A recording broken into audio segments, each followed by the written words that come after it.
In the last couple of videos, we've been using the internal exec command as part of a custom build target to be able to inject our own code before a build runs and then still easily execute an external process. But as we've seen, there's a couple of problems with that. We can't tell if there's a build currently running, we can't tell when a build is finished, and we can't tell if we should be able to cancel it or not as a result. So in today's video, let's cover a more advanced way to do those very things.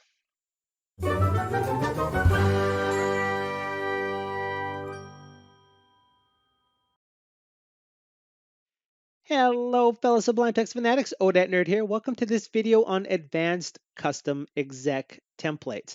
Before we get started with the video, as a reminder, if you're finding these videos helpful or useful in any way, I would love to know about it. So drop some comments down in the comment section below or hit me on Twitter at ODATNerd, including if you have any suggestions for future videos or questions about anything that I have done here. And use those thumb and subscribe buttons below as you deem appropriate.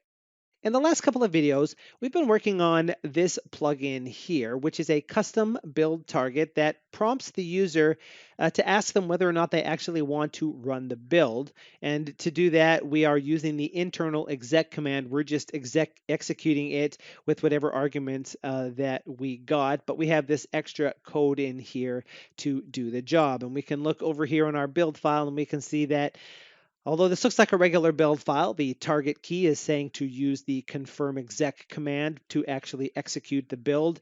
The cancel key is telling Sublime to use confirm exec and give it an extra argument of kill with a value of true if the build should be canceled. And we have our own custom key named caption in here, which is the caption of the dialog box. And here in the plugin in lines 9 and 10, we're expanding variables so that it can contain the name of the current file.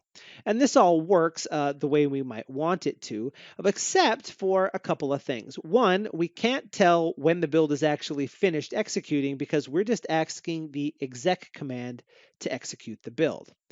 And if we look in the Tools menu, the Cancel Build option is currently enabled, even though there's not a build actually running right now. And the reason for that is it's the job of the target command to know when a build can be canceled. And we're not doing anything about that because we can't do anything about that because we don't know if a build's actually running or not.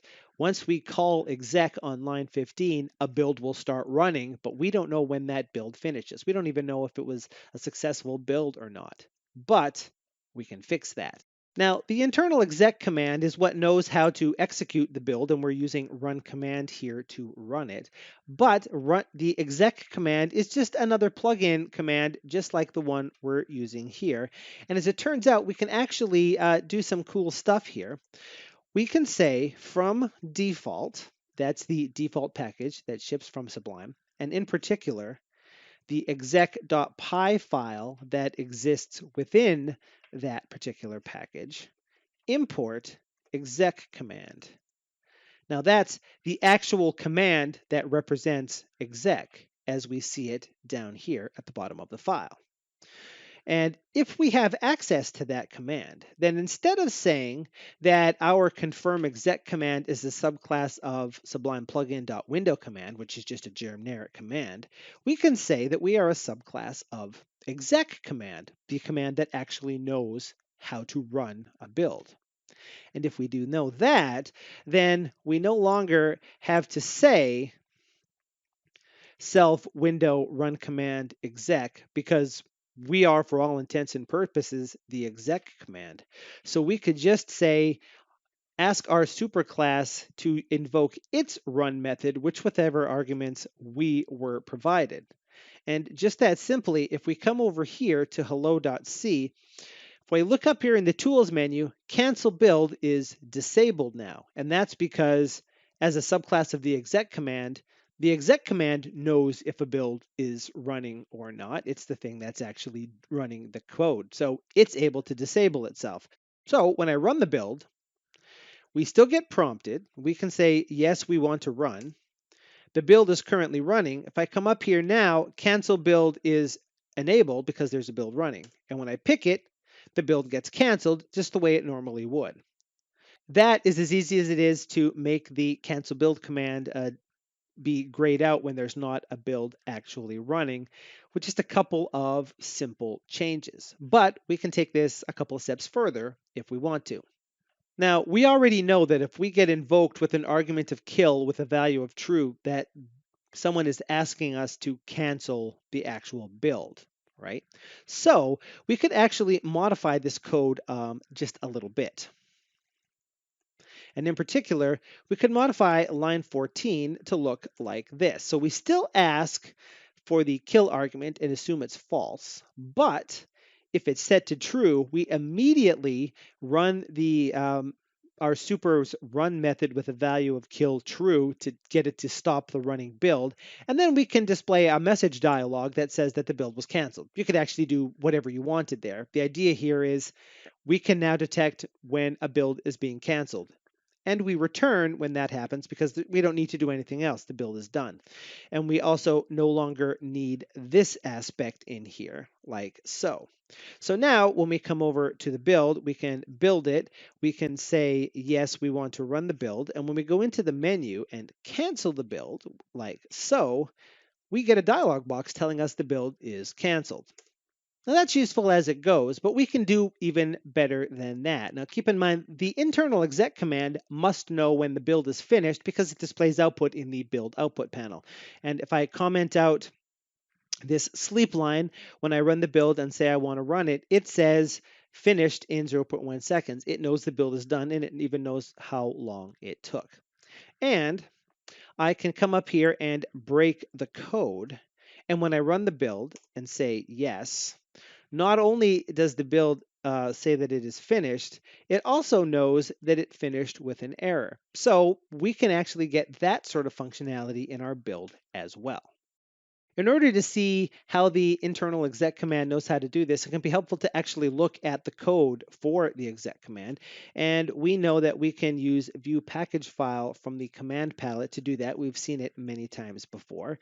And in particular, if you search for exec, you'll find the default /exec.py Python file. And you can go ahead and open it for reading. Now, if you are interested in the nitty-gritty of how the exec command works, you can look through all of this particular file. But it is enough to know that process listener, this class we can see at the top here, is the tie between the exec command itself and the async process class on line 24. And the onFinished method is what gets invoked when a build is finished running. And if we look at the definition of it in the exec command, we can see that it calls self.finish. And if we were to further look at that, we can see some code that should look pretty familiar to us here. It is capturing the time. It's either saying that the build is finished or finished with an exit code. So if there's a method named finish in here, we can go ahead and override that in our own code. So to do something like that, we might come over here to the confirm exec and add an implementation for for the finish method. And that might look something like this. Now, what we're doing here is the first thing we do is call the superclass version of the method to make sure that the build finishes the way we might expect. And now we have this extra code in here. We can figure out the exit code of the process.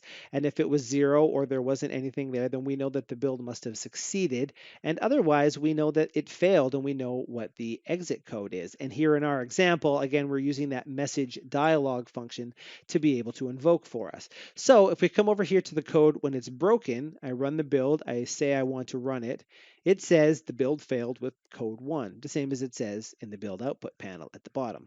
And if I add a semicolon there to fix the code and run the build again and say yes, now it says build succeeded. So there we have a very simple template of an exec command you can use to be able to detect when a build is about to execute, when a build has finished executing, and the success or failure thereof, and even when a build is canceled. And using that, you could do practically anything you want while still executing a custom build. So in the next video, let's do some more of that sort of thing and see some actual common use cases for all of this and tie everything together in a nice little bow. Uh, until then, as a reminder, if you have any questions or comments at all on anything in here, anything that needs more explaining, because it was kind of a whirlwind tour, you can drop those down in the comments section below. Hit me on Twitter at ODATNerd. And also use those buttons down there if you like the video. Share it with somebody. Subscribe if you want to see more of them. But until next week's video, this is ODATNerd asking you to please have a sublime day.